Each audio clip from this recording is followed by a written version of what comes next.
the 1200 metre marker.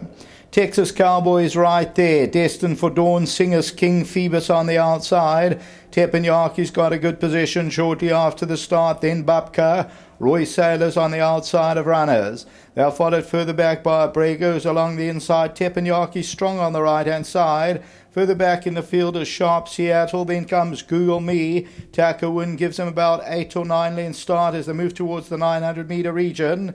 And that leader now is Singer's King. Phoebus is second, then Texas Cowboy, destined for Dawn's the Blue Cap near the rail. Roy Sailors on the outside, then Obrega. Further back in the field at this stage is Teppanyaki.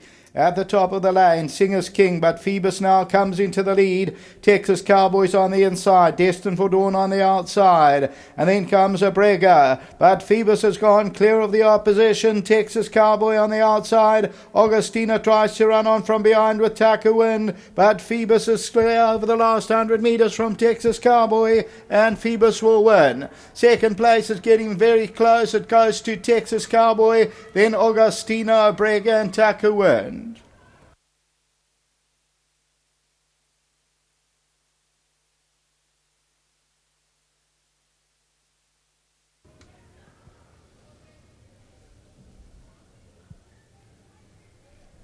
So the winner, number 12, Phoebus, equipped with the blinkers, showed pace from the word go. The national emblem wins its 4th race from 32 outings. Lazan Forbes, and they win it well by 2 lengths. Ends up at 4.50, was the tote favourite 5 minutes before the race, but the tote favourite ended up number 3, Texas Cowboy, which will run second. So run it across, Texas Cowboy second. Third place, Augustina. Then Obrega, Takawin, appear to check right on the line. Then Google Me, destined for Dawn, Bupka, followed by Roy Sailor, and then Teppanyaki.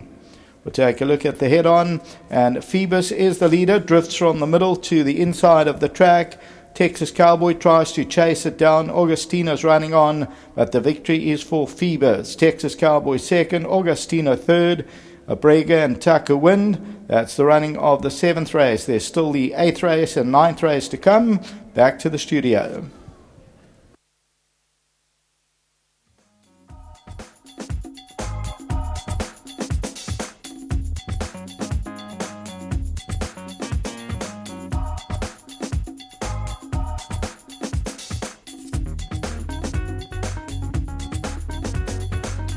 Well done to trainer Lazan Forbes, teaming up with hubby Alec here on number 12, Phoebus, having his 32nd run today. He's been a soldier throughout for Lazan, and a bold move from her. I don't know whether it was in discussions with Alec, but first time that he's tried blinkers today, and I'm not going to say it helped or it didn't, but it's got the job done. Yeah, he's been a strange horse. When he came to me, we thought he was going to end up going 2,000.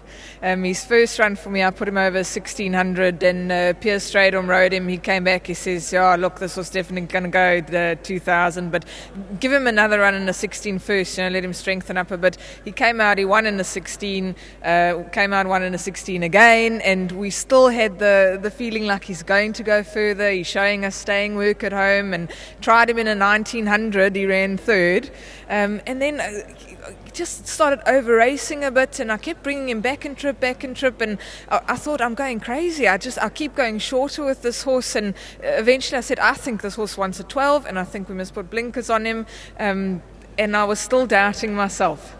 But he's definitely changed. He's gone the opposite way. He's gotten a lot quicker as he's gotten older, and big thank you to Philip. He's been very patient, and he's stuck by him through all the trial and errors.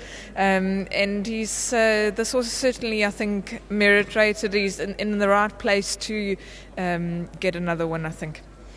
The hubby has ridden an absolute perler, but I'm not going to touch on his ride. What happens when he doesn't ride to instructions? I don't give Alec instructions. He sort of knows the horses, and he lets me train, and I let him ride. Well, he's given this horse a perler, hasn't he? Yes. Thanks, Dees. Yeah. Well, let's get Alec in. Well done, Lazan. Yeah, and thank you to Alec. Thanks. Well, you got free rein at the racetrack at home. Perhaps I shouldn't comment this. Okay, we'll leave it at that. But coming to the race, I mean, first time this horse was started blinkers today, and you gave him a confident ride from that draw. Absolutely, Deej. You know, he's been working very, very well, and his merit rating is plummeted. And at the weights, I thought he had to have a massive shot tonight. He is a 3-time winner, and you know, carrying 53 against what can only be described as a average field. And yeah, I was always going to go handy. And you know, when I asked him to quicken, he quickened really, really smartly.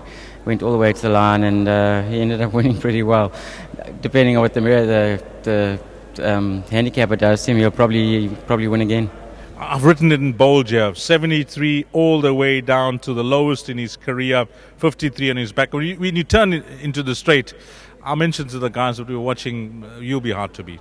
Absolutely, Deez. You know, like you say, the massive drop in ratings, and it makes him competitive again. He has the ability. He's just, you know, only that good. And at a merit rating like this, well, he's good enough. 2 more races left. You got anything left? My one in the last is for Doug Campbell. She quite a nice horse. Probably trifectas and quartets. Thanks for that, Alec. Nice ride here. Thank you. Well done. Alec Forbes on number 12.